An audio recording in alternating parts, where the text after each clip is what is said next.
Hello everybody, Brady with Boss Laser. Today I'm going to go ahead and walk you through setting up your resistor to test out your power supply. A couple things you're going to need going forward will be located in your toolbox, which we provided for you will be your green ceramic tube. It should already be attached with your red high voltage wire with the alligator clip and your black ground wire with the alligator clip. If it's not, you're going to notice that the red alligator clip will be separated and the black one. There'll be two metal prongs down here, which you'll just go ahead and slide over. And that's how your setup will be. You will also need a tiny screwdriver, which will be either a Phillips or flathead, depending on the size it'll work on the end of your high voltage cable and ground.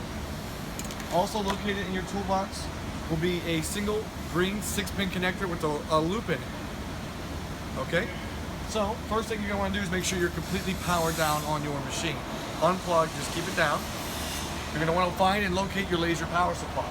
Depending on your model, it might locate on the bottom right side or the left. Newer Gen 5s will be located on the back side of your machine below the tube. So again, this is our older 150 watt power supply. What you're going to notice is that they're both going to have a 6-pin connector on them. So you're going to have to go ahead and pop off the 6-pin connector that's on there, take the one from your toolbox, and just snap it in there. Once that's on, you're going to want to go ahead and go to the back of your machine, lift up the lid to where your tube is located. Now, depending on how your tube is set up, it's going to be a couple ways you're going to access it. Lower Gen 3 models, the Gen 4 models, you should be able to access your ground wire by just simply lifting up your lid and reaching into the right.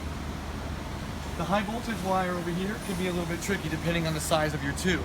If you have a tube extension, you'll notice on the left side of your extension there should be 4 I believe Allen keys, which you can put in there and loosen up and take the side panel off to access this to make it a little easier to get off. Once you do have full access to it, you want to go ahead and make sure that the high voltage side has been discharged properly prior to touching it. Now, if your machine has been sitting for a couple of hours or a day, you won't need to do this. But if you recently just tried to fire this machine, you're going to want to ground it out first. And how to do so would be to either get a screwdriver, attach the ground cable to it, and ground it to a piece of metal, and just tap the copper piece here. You'll hear one little pop or two, and that'll be it. Now, once that is done, you're going to want to carefully remove the high voltage wire off of your tube. Now, you'll notice this glass nipple here. You're going to want to be very careful. This is extremely fragile as it will chip, and if that chips, that could pretty much ruin your tube, causing the arcing to come out. So you want to be very careful. Again, you're going to want to grab a solid grip on the copper mount. Go ahead, loosen it up. I already have mine pre-loosened. Once it's out, I would grab it and slide it directly up. Once this is off, again, mine's not set up like yours on your machine there, but once it is off, if you have a tube extension, go ahead and run this wire through your tube extension, bringing it into the center console. I find it best this way to get a little more slack since this end is shorter. So once you have that off, you're going to repeat the same step on your ground side. Walk over, you're going to want to grab it, loosen it up, careful with the glass nipple and the copper prong coming up, and slide it down. Now your ground wire will be a little bit longer on this end, so you should be able to leave it here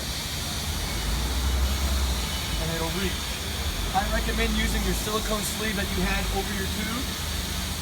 Yours will be probably enclosed. Run your wires inside like this, and they're going to come out the sides as such. So you can rest this right on the backside frame of your machine. That'll be fine. The ground is just going to clip on right here.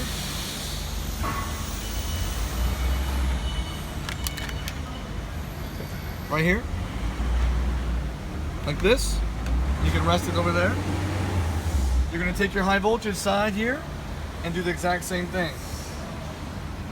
And clip it on here. Again, what we just did was disconnect the tube. We are just going to test the power supply.